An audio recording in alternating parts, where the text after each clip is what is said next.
नमस्कार दोस्तों, target with PS Parihar channel में आपका स्वागत है। सुबह के इस वीडियो में ऐसी सूचनाएं होती हैं जो विभिन्न समाचार पत्रों पर छाई हुई होती हैं और विद्यार्थियों के लिए आवश्यक होती हैं। तो आइए शुरू करते हैं और देख लेते हैं कि आज के समाचार पत्रों में ऐसी कौन कौन सी सूचनाएं हैं। सबसे पहली सूचना है 31,661 शिक्षक भर्ती की। लिखा अभ्यर्थियों की वर्गवार संख्या व आवंटन गुणांक पर निगाह।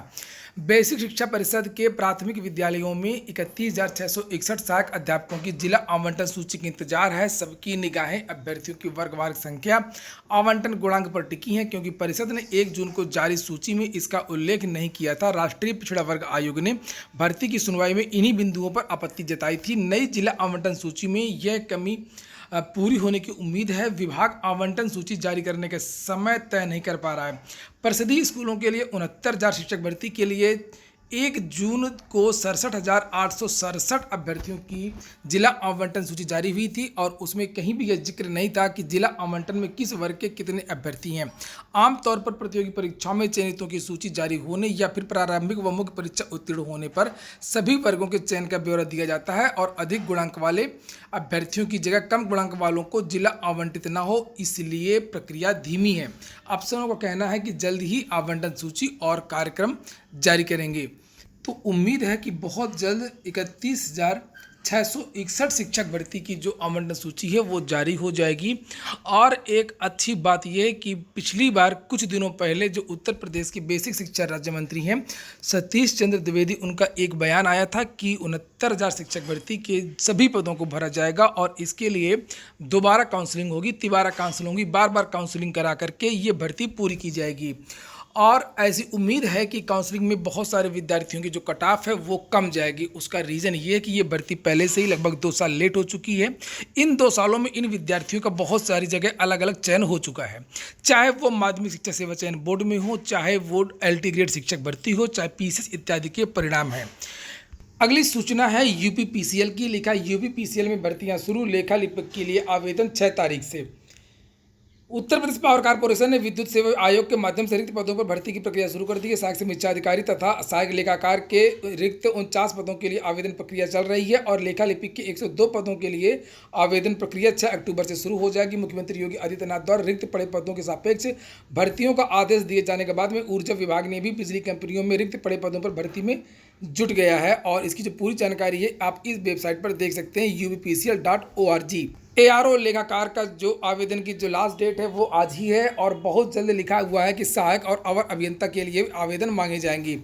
निदेशक कार्मिक ने बताया कि बिजली कंपनियों में रिक्त सहायक अभियंता और अवर अभियंता के पदों पर भी भर्ती की प्रक्रिया जल्द शुरू की जाएगी। रिक्त पदों का ब्यौरा एकत्रित किया जा रहा है। पहले इन पदों पर 1 साल के लिए प्रशिक्षु के रूप में भर्तियां की जाती हैं और प्रशिक्षण अवधि के बाद में चयनित अभ्यर्थियों को नियमित कर दिया जाता है। दोस्तों, आगे बढ़ने से पहले एक बात और, जो नए व्यूअर है या नए मित्र हैं जिन्होंने इस चैनल को अभी तक सब्सक्राइब नहीं किया, पहले आप लोग इसे सब्सक्राइब कर लें, जिससे आप लोगों को भी इसी तरीके की अपडेट्स मिलती रहें।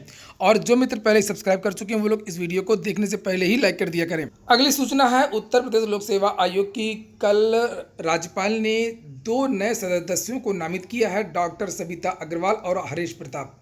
लिखा है उत्तर प्रदेश लोक सेवा आयोग को सोमवार को 2 नए सदस्य मिल गए। शहर की जानी मानी स्त्री एवं प्रसूति रोग विशेषज्ञ डॉक्टर सविता अग्रवाल को आयोग का नया सदस्य बनाया गया है। साथ ही देवरिया के बरडीहा गांव निवासी हरीश प्रताप सिंह को भी आयोग का सदस्य नियुक्त किया गया है। राज्यपाल से अनुमति मिलने के बाद में अगर शासन की ओर से दोनों की नियुक्ति से संबंधित पत्र सोमवार को जारी कर दिया गया है। और सृजन अस्पताल के निदेशक डॉक्टर BB अग्रवाल की पत्नी डॉक्टर सविता अग्रवाल एक सक्रिय समाज सेविका हैं और इनकी जो नियुक्ति है वो लोक सेवा आयोग में हो गई है। अब आयोग में जो सदस्यों की संख्या है वो 7 हो गई है। अभी भी एक सदस्य का जो पद है वो रिक्त है और जुलाई के महीने में 3 नए सदस्य आए थे। किशन वीर सिंह साग के प्रोफेसर RN त्रिपाठी और प्रयागराज के कल्पराज सिंह, ये पहले ही नियुक्त किए जा चुके हैं। 2 कल नियुक्त कर दिए गए हैं। तो उम्मीद है कि अब सदस्यों के आने से लोक सेवा आयोग में और सक्रियता बढ़ेगी।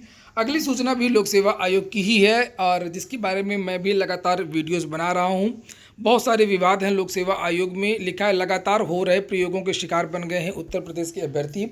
बार बार बदलावों से घट रहे चयन के अवसर। मानविकी विषय वालों को लगा झटका। उत्तर प्रदेश लोक सेवा आयोग की परीक्षाओं में बड़ी संख्या में बाहरी छात्रों के सफल होने और यूपी के अभ्यर्थियों के बाहर होने के पीछे लगातार हो रहे प्रयोग जिम्मेदार हैं। PCS परीक्षा में 1998 से कोई न कोई बदलाव लगातार होता रहा है। आयोग के इन प्रयोगों ने सफलता के जूझ रहे अभ्यर्थियों के लिए आगे की राह और भी कठिन कर दी है। पीसीएस 2019 की मुख्य परीक्षा भी कई नए बदलावों के साथ में हो गई।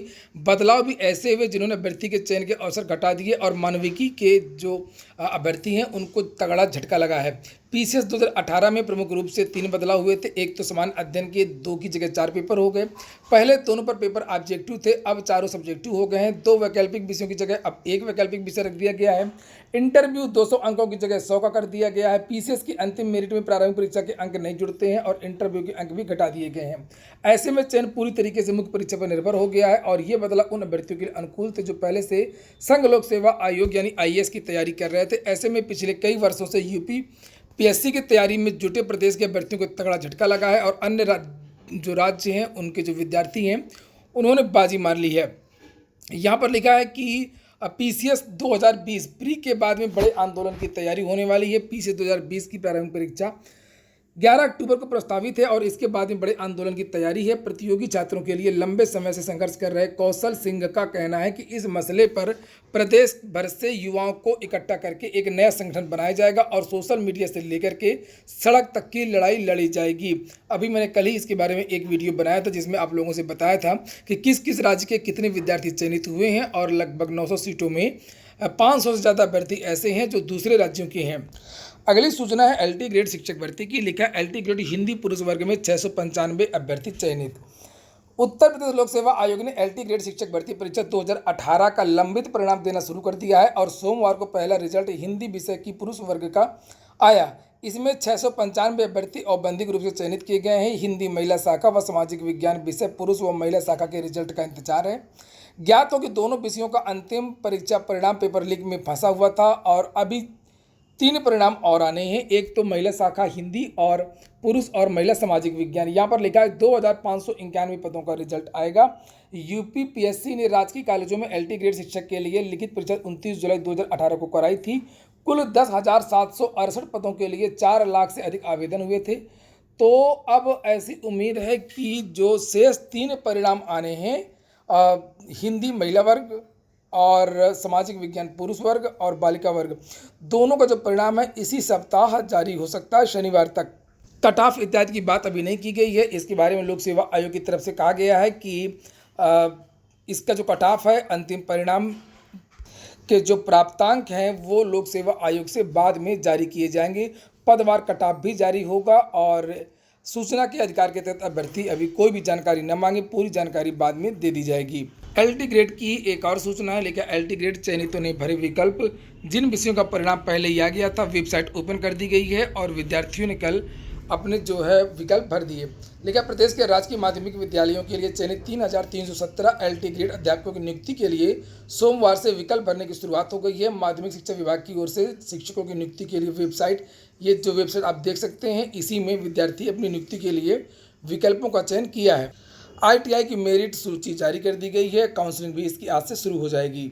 यूपीएससी की जो भर्ती एजीटीए यानी यहाँ पर लिखा है उत्तर प्रदेश अधीनस्थ सेवा चयन आयोग अधीनस्थ कृषि सेवा प्राविधिक सहायक ग्रुप सी भर्ती प्रक्रिया में पास हुए विद्यार्थियों के प्रमाण पत्रों का मिलान 8 से 29 अक्टूबर तक करेगा। तो 8 तारीख से इन विद्यार्थियों का डॉक्यूमेंट वेरिफिकेशन होना है। इसके बारे में नोटिफिकेशन जारी कर दिया गया है। अगली सूचना है यूपीएससी प्री की। लिखा सिविल सेवा परीक्षा को स्थगित करना असंभव है।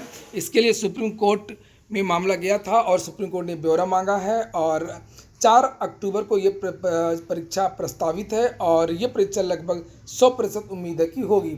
लिखा संघ लोक सेवा आयोग ने सोमवार को सुप्रीम कोर्ट में कहा कि 4 अक्टूबर को होने वाली सिविल सेवा प्रारंभिक परीक्षा को टालना असंभव है।